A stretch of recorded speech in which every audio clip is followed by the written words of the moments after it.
La primera carta del apóstol Pablo a la iglesia de Corinto, allí en el capítulo 3, verso 10 al 11.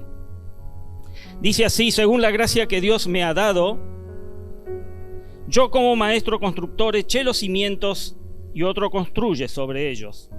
Pero cada uno tenga cuidado de cómo construye, porque nadie puede poner un fundamento diferente del que ya está puesto, que es Jesucristo. Y en este día quiero entonces hablarles de una de las tres cosas en las cuales quiero que reflexionemos. Esta es la responsabilidad personal de cada cristiano para edificar sobre el fundamento que ha sido puesto en tu vida, mi hermano. El fundamento, Jesucristo. El texto que hemos leído para comenzar nos dice que en nuestra vida ha sido puesto un fundamento. Y ese fundamento es Jesucristo. En el capítulo 3, verso 11 de la misma carta, porque nadie puede poner un fundamento diferente del que ya está puesto, dice el apóstol Pablo, que es Jesús. Y la verdad, mis amados, que nuestro Señor Jesucristo es el mejor fundamento que nuestra vida puede tener. No hay nada en este mundo que pueda darnos mayor paz, mayor alegría, mayor gozo, mayor seguridad que el fundamento de Jesucristo. En Isaías 28:16 lo dice de esta manera: yo pongo en Sión una piedra probada, piedra angular y preciosa, para un cimiento firme, el que confíe no andará desorientado. Y es sobre ese fundamento sólido, sobre ese fundamento estable, que cada uno de nosotros debe crecer espiritualmente. Esa piedra angular es Cristo, y sobre ese cimiento, iglesia, debes estar fundando tu crecimiento, tu madurez como hijo de Dios. En Efesios 2, 20, 21 lo dice así: edificados sobre el fundamento de los apóstoles y los profetas, siendo Cristo Jesús mismo la piedra angular. En él todo el edificio bien armado se va levantando para llegar a ser un templo santo en el Señor. Y hoy vas a oír acerca de una de las herramientas más importantes para poder edificar tu vida cristiana. La herramienta que te va a hacer crecer espiritualmente y así poder llegar a desarrollar esa relación que debes tener personal con Dios. Y estamos hablando, iglesia, de la oración. Hemos comenzado un ciclo de oración como ministerio. Hay muchas iglesias que están orando, hermanos que están clamando por la siembra de iglesias. Y nosotros somos parte de eso. Tenemos ese privilegio de poder ser parte, de poder estar orando por eso. Y en la Biblia podemos ver que los seres humanos fuimos creados para poder tener relación o comunión personal y directa con Dios y poder comunicarnos con Él. Desde el principio, allí en el libro de Génesis, capítulo 1, verso 27-28, dice: y Dios creó al ser humano a su imagen, lo creó a imagen de Dios, hombre y mujer los creó, y los bendijo con estas palabras: sean fructíferos, multiplíquense, llenen la tierra y sométanla. Dominen a los peces del mar y a las aves del cielo y a todos los reptiles que se arrastran por el suelo. Dios mismo estaba con su creación allí, con Adán, con Eva. Dios mismo es quien se comunica con ellos. Y ellos tenían acceso al Señor. Es por esto que podemos ver que desde el Antiguo Testamento los hombres han tenido relación con Dios de una manera directa por medio de la oración.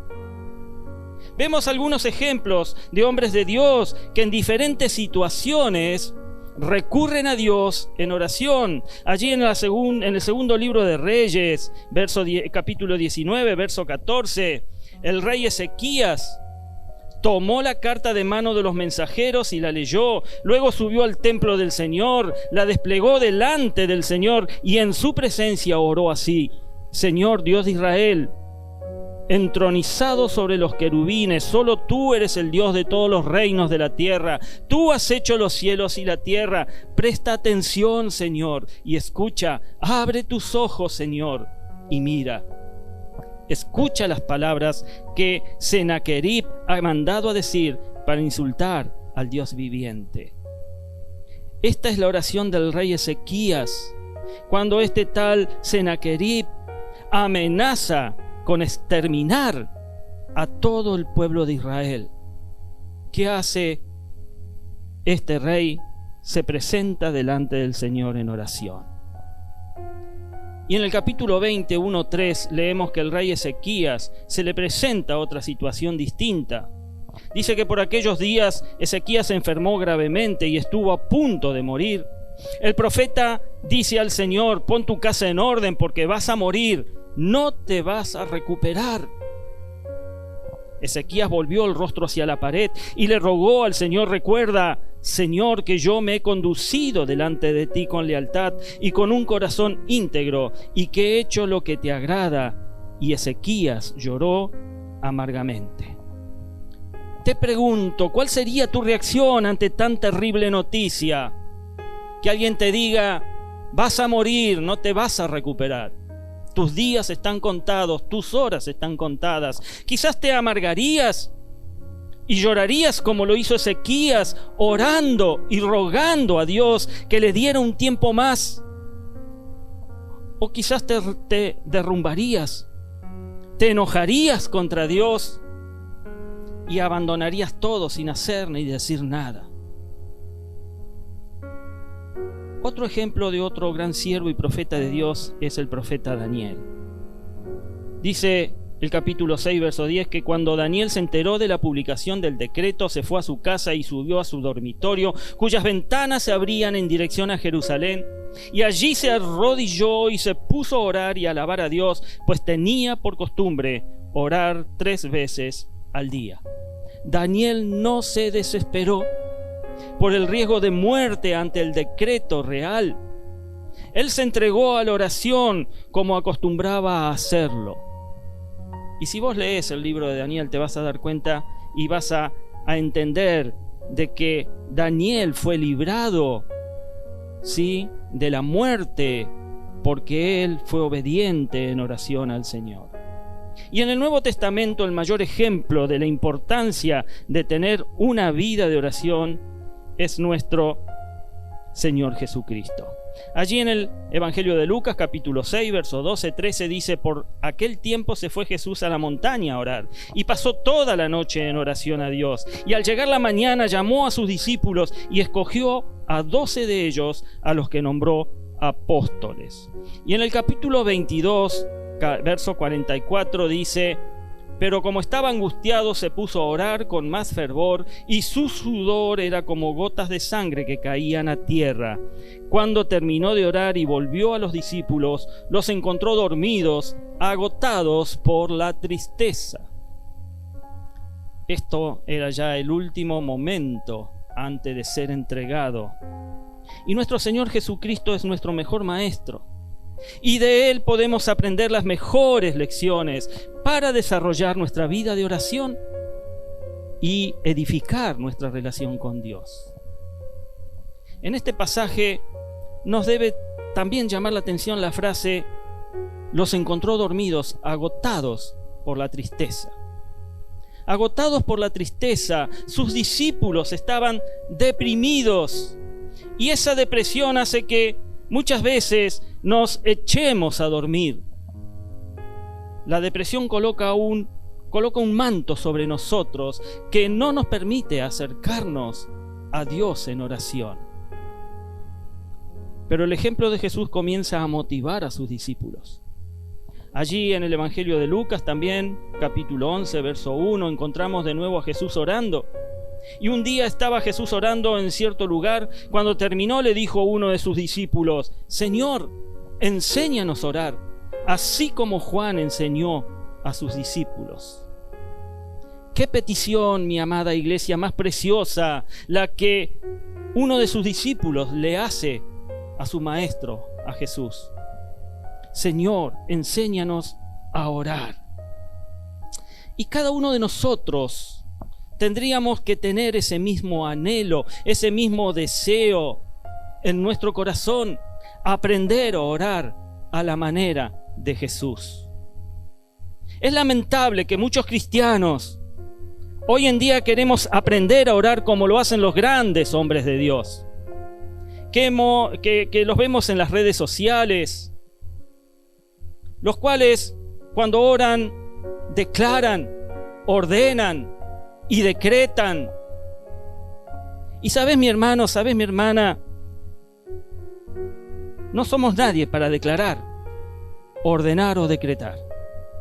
En el modelo de oración de Jesús no hay nada de eso.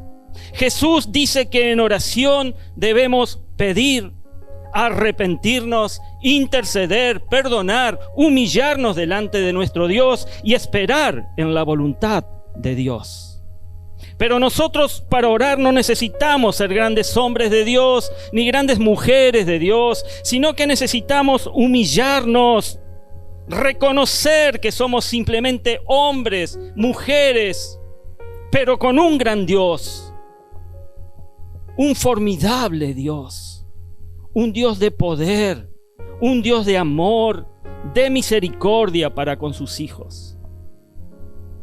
Vamos a ver en la palabra de Dios lo que nos enseña nuestro Señor Jesucristo sobre la oración.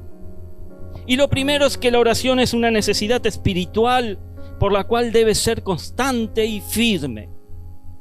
Allí en el Evangelio de Lucas, capítulo 18, verso 1 al 8, hay una parábola que Jesús le cuenta, le relata a sus discípulos. Jesús les contó a sus discípulos una parábola para mostrarles que debían orar siempre sin desanimarse. Les dijo: había en cierto pueblo un juez que no tenía temor de Dios ni consideración de nadie. Y en el mismo pueblo había una viuda que insistía en pedirle: hágame usted justicia contra mi adversario. Durante algún tiempo él se negó, pero por fin concluyó: aunque no temo a Dios ni tengo consideración de nadie, como esta viuda no deja de molestarme, voy a tener que hacerle justicia, no sea que con sus visitas me haga la vida imposible. Continuó el Señor: tengan en cuenta lo que dijo el juez injusto. ¿Acaso Dios no hará justicia a sus escogidos que claman a Él día y noche? ¿Se tardará mucho en responderle? Les digo que sí les hará justicia y sin demora. No obstante, cuando venga el Hijo del Hombre, ¿encontrará fe en la tierra? Nuestro Señor Jesucristo dejó muy clara la importancia de la oración. Es necesario, como lo hacía la viuda, orar siempre, ser molesto, ser perseverante, siempre, en toda ocasión. Y en esta parábola el juez cedió al clamor de la viuda por esa perseverancia. No solamente debemos acordarnos de Dios y orar en los momentos de dificultad, acostumbramos a hacerlo, es verdad, o en los momentos de enfermedad, sino que debemos desarrollar el hábito de orar siempre, siempre, todos los días, a toda hora y en todo lugar. Pablo le escribe a su discípulo Timoteo allí en la primera carta, capítulo 2, verso 8: quiero pues que en todas partes los hombres oren, levantando las manos al cielo con pureza de corazón, sin enojos ni contiendas. Nuestras oraciones, iglesia, deben ser firmes, sin desmayar, como lo vemos en la parábola del juez injusto que hemos leído, que nos invita a clamar al Señor en oración día y noche. ¿Amén? ¿Estás ahí? Bien. La otra enseñanza es que la oración debe ser sincera, sin tratar de aparentar espiritualidad. Mateo 6:5, Jesús dice: cuando oren no sean como los hipócritas, porque a ellos les encanta orar de pie en las sinagogas y en las esquinas de las plazas para que la gente los vea. Les aseguro que ya han obtenido toda su recompensa. Hay muchos cristianos que usan la oración como un medio para exaltar su ego espiritual, para ser admirados, para ser vistos por las personas. Pero, ¿le molesta a Dios que oremos de pie o que levantemos nuestras manos?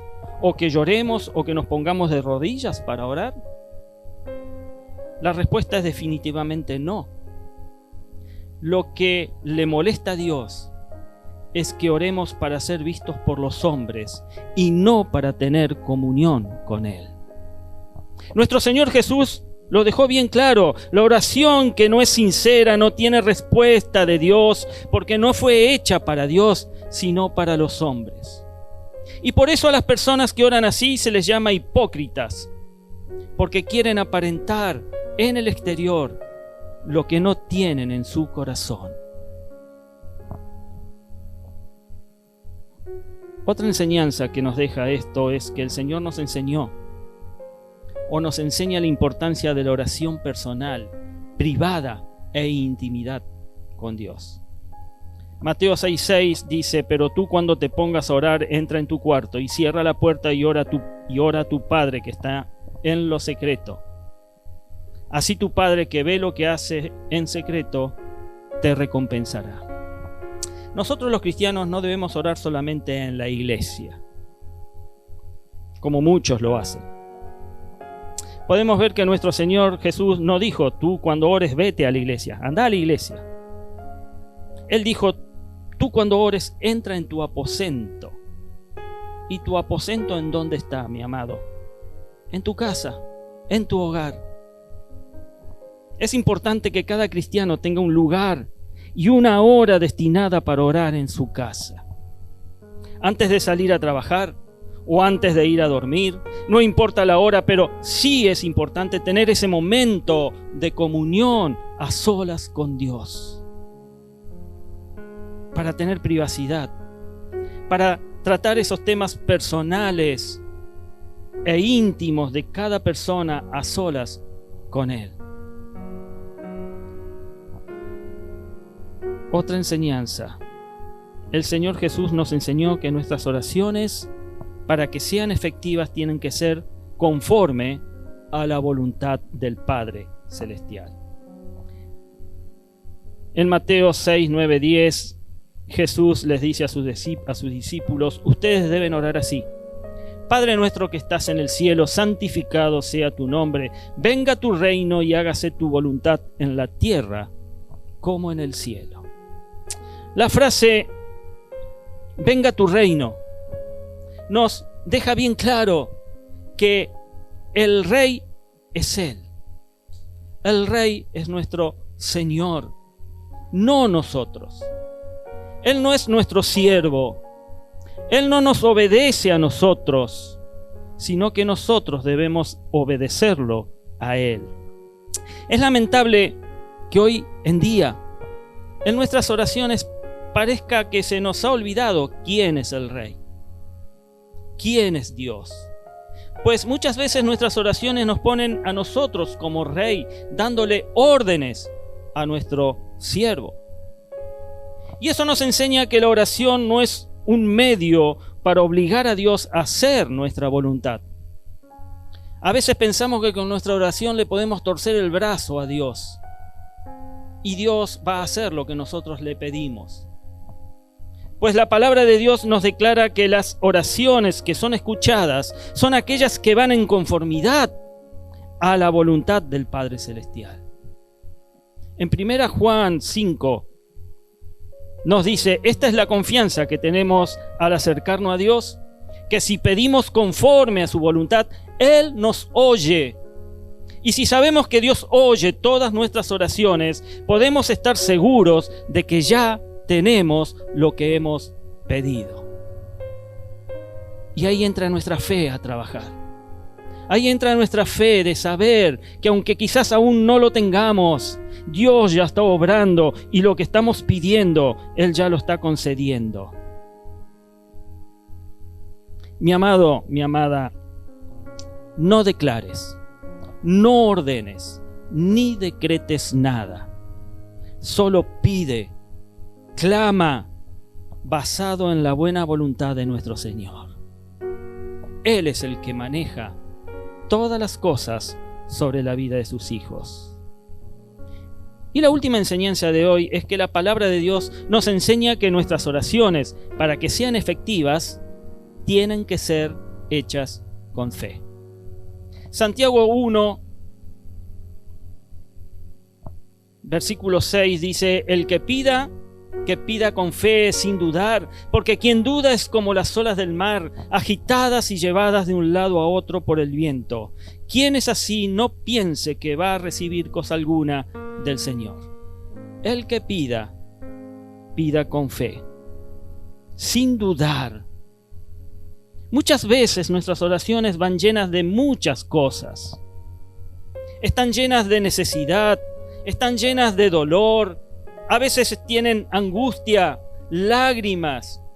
Y eso no está mal, porque debemos presentarnos delante de Dios con nuestras cargas. Pero para que nuestras oraciones sean efectivas, tienen que llevar el elemento indispensable, ese condimento que es nuestra fe. Nuestra fe. Si nuestra oración es simple palabrerío y no hay fe en eso, pues no llegan a ningún lado. Pero cuando vos le pones fe a lo que estás pidiendo, no importa en qué condición, no importa en qué situación te encuentres, pero clamás a Dios y tenés fe de que Dios va a obrar, pues es el momento en donde empieza a moverse la mano de Dios sobre tu vida. La palabra de Dios nos declara que el que puede creer puede ver las maravillas de Dios en su vida. Jesús dijo: si puedes creer, al que cree, todo le es posible. Y cuando nos acercamos al Señor tenemos que venir con fe. Tenemos que ir creyendo en Él, confiando en sus promesas, creyendo que su poder va a derribar a cualquier gigante que se te presente, va a derribar cualquier muro con el cual te encuentres, sabiendo que nuestras palabras tienen un receptor que va a obrar siempre a nuestro favor, va a obrar hacia tu favor. En Hebreos 11:6 dice: en realidad sin fe es imposible agradar a Dios, ya que cualquiera que se acerca a Dios tiene que creer que Él existe y que recompensa a quienes lo buscan. Así que, mi amada iglesia, vaya pasando a adoración, por favor. Amada iglesia, en esta mañana te exhorto a que te anotes en el link que te mandé en el grupo Iglesia, si aún no lo has hecho, y te adhieras al grupo de WhatsApp para recibir los pedidos de oración. Estamos juntos como pueblo de Dios, como ministerio. Jesús está aquí orando y se necesita de tu intercesión, mi hermano y mi hermana.